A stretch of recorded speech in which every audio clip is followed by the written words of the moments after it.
கர்த்தருடைய பரிசுத்த நாமத்திற்கு மகிமை உண்டாவதாக.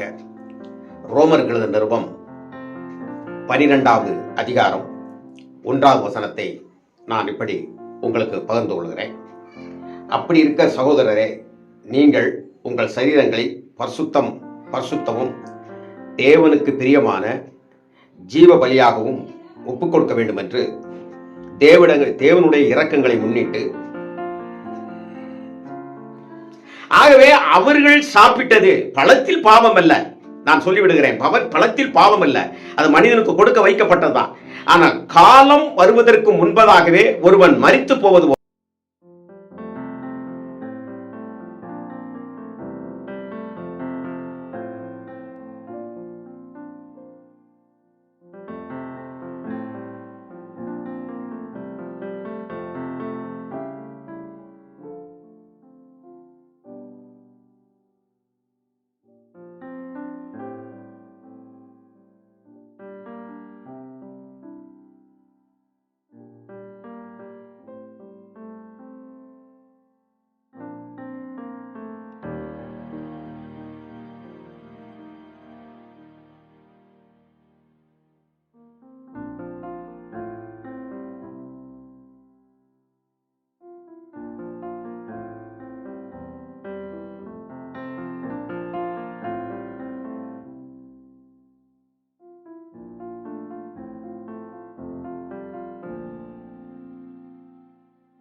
அவர்கள் அதை செய்தார்கள். இதுதான் இதில் இருக்கக்கூடிய ஒரு முக்கியமான ஒரு காரியம். ஆகவே அவர்கள் போடுகிற ஜானத்தினுடைய எச்சமாகத்தான் இந்த சரீரம் ஆகியது இதுவரைக்கும் இருந்து கொண்டிருக்கிறது. ஒரு மனிதனால் பாவம் வந்தது, அதாவது அந்த ஆதாமுடைய மீறுதலினாலே அந்த பழத்தை சாப்பிட்டு, பழத்தில் பாவம் அல்ல, அந்த நான் சாப்பிட்டது சரிதான் என்று எண்ணக்கூடிய அளவிலே அவன் பேசிக் கொண்டிருந்த காரணத்தினாலே அவன் போடுகின்ற சாணம், அதாவது அவனுடைய பின் சந்ததியாக இருக்கக்கூடிய இந்த நாமெல்லாம் என்று எடுத்துக்கொள்ளுங்கள். இவைகளெல்லாம் ஒட்டி கொள்ளுகிற தன்மை இந்த உலகத்தில் நாம் வைத்திருந்தாலும் உலகத்தை வெட்டி வாழும் தவிர ஒட்டி வாழக்கூடாது. ஆகவே இந்த உலகத்தில் இருக்கக்கூடிய அத்தனை எல்லா விதமான பாவங்களும் பலவிதமான பழக்க வழக்கங்களும் மேலை நாட்டு நிகழ்ச்சிகளும் இன்றைக்கு சபைகளிலும் கூட கர்த்தர் சொன்னார். ஒரு சபையை அவர் வனாந்தரத்தில் நடத்தி வருகிற பொழுது அவர் மிக அழகாக சொன்னார். அதாவது அந்நிய கலப்பில்லாமல் வானத்தின் மன்னாவை சரியான முறையிலே அதை சாப்பிட்டு தேவனுக்கென்று இந்த உலகம் முழுவதும் அவர்கள் ஒரு ஆசாரியர்களாக அவர்கள் பிரசங்கிக்கக்கூடியவர்களாக இருக்க வேண்டும். தேவன் எப்படிப்பட்டவர் என்பதற்காக தெரிந்து கொள்ளப்பட்ட சனமே அந்த இஸ்ரவேலர்களை, லேவி கோத்திரம் மாத்திரமல்ல, அதற்கு பின்புதான் அப்படி ஆகிறது. அவர்களை முறுமுறுத்து இந்த அற்ப மன்னா எதற்கென்று கேட்டு மோசையினுடைய வார்த்தை, தெய்வீக வார்த்தையை அவர்கள் முறுமுறுத்த காரணத்தினாலே அவர்கள் செத்து மடிந்தார்கள். அவர்களுக்கு அந்தந்த பகுதியிலே போகிறவர்களுடைய கலாச்சாரத்தினுடைய ஒட்டுதல் உருவாயிற்று. இது போலதான் இன்றைக்கும் நீங்கள் பார்ப்பீர்கள் என்று சொன்னால், ஒரு மனிதன், நான் பைபிள் காலேஜிலே படித்துக் கொண்டிருந்த பொழுது ஒரு பிரின்சிபால் ஒருவர் இருந்தார். அவர் என்ன செய்வார் என்றால், திடீரென பாடம் நடத்துகின்ற பொழுது, தெய்வ சமூகத்துக்கு வருகிற பொழுது செருப்பு போட்டு விடுவார், அப்படியே அப்படியே ஆட்டிக்கிடுவார். இந்த சட்டை சுருக்கு சுருக்காக இருக்கும், ஒரு சட்டை, அப்படி சட்டையை போட்டுக் கொள்வார். நாங்கள் எல்லாம் அப்படி பார்த்தேன். அதாவது இவன் ஒரு லூஸ் தனமா போட்டிருக்கான்னு நான் நினைப்பேன். ஆனால் சிலர் என்ன சாரிகள் போட்டிருக்கேன் அப்படின்னா, அமெரிக்காவில எல்லாம் அப்படித்தான் போடுவாங்க, அமெரிக்காவில் அப்படித்தான் போடுவாங்க, மெட்ராஸ்ல எல்லாம் இங்க பாருங்க சுருக்கு சுருக்கா தான் போடுவாங்க அப்படிங்கிற வார்த்தையை அவர் உச்சரிப்பார்.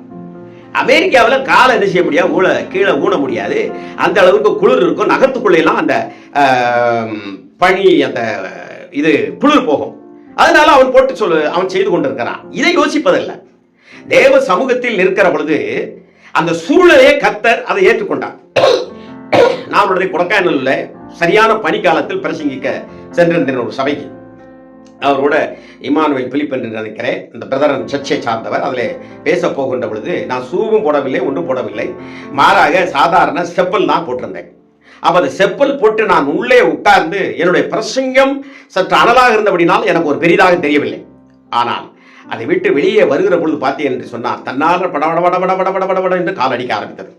அந்த ஷூ போட்டவர்களாம் மிக நன்றாக இருந்தார்கள். ஆகவே அப்படிப்பட்ட இடத்திற்கு ஒரு வெளியே போடுகிற ஒரு ஷூ இல்லாமல் உள்ளுக்குள் போடுகிற ஒரு ஷூவை வைத்துக் கொண்டு கூட அதை நாம் செய்யலாம். அது தவறு என்று நான் சொல்ல வரவில்லை. ஆனால் இவன் எங்கேயோ உள்ளதை கொண்டு இங்கு நான் அவர்கிட்ட படிச்ச மாணவர்கள்லாம் எப்படி இருப்பார்கள் என்பதை நீங்கள் மறந்துவிடக்கூடாது. அப்போ இந்த இடத்தில் பாருங்கள், அந்த அந்த அமெரிக்கா போயிட்டு வந்துட்டோம்னா அந்த இது போட்டிக்கிறது. கர்த்தருக்கு பிரியமில்லாத அசுத்தமான காரியங்கள் பூரா ஒட்டுக் கொள்ளுகிறது சாணத்திலே. ஒன்று சொன்னேன், மனிதன் 2 குணம் உள்ளவனாக இருக்கிறான். இன்னொன்று, அந்த சாணி எப்படி ஒட்டிக் கொள்ளுகிறதோ அதுபோல எல்லா இடத்திலையும் ஒட்டிக் கொள்ளுகிற எல்லா பாவதோஷங்களையும் அழுக்குகளையும் வியாதிகளையும் இழுத்து வரக்கூடியதான அந்த ஒட்டுகின்ற ஒரு மனிதனாக அவன் இருக்கிறான். எல்லாத்தோடு கிறிஸ்துவை வெட்டி விட்டு விடுகிறான். ஆகவே இவைகளெல்லாம் மாற்றப்பட வேண்டும். அதற்கு ஒரு பேட் சுமல் உண்டு. மனிதன் ஒரு நல்ல வாழ்க்கை வாழ்ந்து கொண்டிருக்கக்கூடிய மனிதனுக்கு அவன் தவறான காரியத்திலே அவன் விழுந்து விட்டால் அவனுடைய நாற்றம் என்று சொல்வார்கள். உன் நாற்றம் வீசுதுப்பா அப்படிவாங்க, உன் புகழ் நாற்றம் எடுக்கிறது என்று சொல்வார்கள். அப்படிப்பட்ட குணமும் அங்கே இருக்கிறது. இவைகளெல்லாம் விட்டு இவைகளெல்லாம் சரி செய்யப்பட வேண்டும் என்றால் இத்தனை 2 நிறங்கள், 2 மனப்பான்மைகள், ஒட்டி கொள்ளுகிற தன்மை, இன்னும் அதனுடைய பேட் சுமல், இப்படிப்பட்டதெல்லாம் மாறுவதற்கு ஒரு வழி இருக்கிறது. வழி என்னவென்று சொன்னால், அந்த சாணத்தை எடுத்து அதில் இருக்கிற கற்களை எல்லாம் பிறக்கி அதை ஒரு சரியான இடத்தில் ஒரு சுவரிலே டப் என்று ஒட்டி வைப்பார்கள். அப்ப சூரிய ஒளி அதிலே பாய்கின்ற பொழுது அதில் இருக்கக்கூடியதான சின்ன சின்ன கற்கள், தூசிகள், அதனுடைய எல்லா காரியமும் உதிர்ந்து விடும். அதற்கு பின்பு அது அந்த இரு நிறம் உள்ளது அது அப்படியே மாறிவிடும், ஒரே நிறத்தில் இருக்கும். அது மாத்திரமல்ல, ஒரு வீச்சம் எடுக்கக்கூடிய தன்மையும் மாறிவிடும். நான்கதாக ஒன்று இருக்கிறது, புழுப்புழுக்கக்கூடிய தன்மை. அந்த இதில் அப்படியே கடந்து விட்டால், அந்த சூரிய ஒளி படாமல் கடந்து விட்டால் அது புழுப்புழுத்து அது மிக வியாதியை பரப்ப ஆரம்பிக்கும். இந்த கொக்கி போன்ற ஒரு யானை போன்ற ஒரு வண்டு இருக்கிறது. அந்த வண்டு சாணத்திலிருந்து உயிர் பெற்று அதை சாப்பிட்டு தென்னைகள் எல்லாம் கொன்று விடுகிற ஒரு காட்சியை நாம் பார்க்கிறோம். ஆகவே இப்பொழுது அதற்குள் புழுவும் போக முடியாது. இவ்வளவு நேர்த்தியாக வருவதற்கு அது காய வேண்டும். அப்படி காய்ந்த பின்பு அதனுடைய அமைப்பு என்ன? அதை விறகாக எரித்து நமக்கு சமைப்பார்கள். அதனுடைய சாம்பலை மேலே பூசிக்கொண்டால், தெரிந்து கொள்ளுங்கள், இது ஒரு பெரிய மருத்துவம். அந்த சாம்பலை மேலே தேய்த்து கொண்டால், ஒவ்வொரு நாளும் தேய்த்து கொள்கிற பொழுது நமக்குள் எஞ்சி இருக்கக்கூடியதான தேவையற்ற நீர் புலன்கள் எல்லாம் அது உறிஞ்சி அதை வெளியே எடுத்துகிறது. இந்த திருநீர் என்று சொல்வார்கள். அதற்கு சரியாக பயன்படுத்த வேண்டியது துருநீர். துருநீரை அகற்றுவது. திருநீர் என்று சொல்லி சிறுநீர் என்று சொல்றார். துருநீர் நம் உடம்புடைய நெத்தியில் இங்கெல்லாம் இருக்கக்கூடிய துருநீரை அகற்றக்கூடியது திருநீர் என்று சொல்வார்கள். ஆகவே அந்த அளவிற்கு நன்மை பயக்க வைக்கக்கூடிய அளவிற்கு அது உருவாகிறது என்று சொன்னால் அதற்கு ஒரே ஒரு வழி, சூரியன் அது மேல் பட வேண்டும். இன்றைக்கு நாமளும் கூட இந்த சாணத்தை போல நம்முடைய முன்னோர்கள் போட்ட எச்சத்திலே இந்த சரீரத்தினுடைய சுவாபம் மரண சரீரமாகவும் பயப்படுகிற சிந்தனையாகவும் பல விதத்திலும் தேவையில்லாத ஒரு வாழ்க்கை வாழக்கூடிய அளவில் எடுத்துக்கொண்டு இருக்கக்கூடியதை எங்கெங்கெல்லாம் மனிதன் ஓடி தவங்கள்லாம் செய்து பார்த்தாலும் கூட எண்ணங்கள் மாறுவதில்லை, சிந்தனைகள் மாறுவதில்லை. ஆகவே பைபிள் சொல்லுகிறது, நாங்கள் அவரை நோக்கி பார்த்து பிரகாசம் அடைந்த முகத்தின் ஒளியினால் எங்களை பிரகாசிக்க செய்தீர். அப்போ அவருடைய முகத்தின் ஒளி, அதாவது நீதி உள்ள சூரியனாக, ஏனென்றால் அவர்தான் ஒளி வழி என்று நான் உங்களுக்கு கூறியிருக்கிறேன். இது ஒரு சின்ன சாதாரண ஒரு கொசு போல அந்த அண்டத்திலே இந்த சூரியனுடைய பால் விதி ஒரு சின்ன கொசு போல. இதை விட அந்த பேரண்டத்தில் பெரிய பெரிய நட்சத்திரங்கள் எல்லாம் இருக்கிறது. இவைகளெல்லாம் தேவனுடைய முகத்தில் இருக்கக்கூடிய ஒளி. அந்த ஒளியானது இந்த உபயோகமற்றதாக புழுப்புழுத்துக் கொண்டு இருக்கக்கூடிய இந்த இரு குணத்தை கொண்ட மனத்தை கொண்ட அங்க இருக்கக்கூடிய எல்லா விதமான தூசிகளை ஒட்டிக்கொள்ளுகிற இந்த தன்மைகளில் நாம் விடுபடுவதற்கு இது சூரிய ஒளி பாய வேண்டும். இது மனிதனுக்கு அப்படியே தெரிந்து கொள்ளுங்கள்.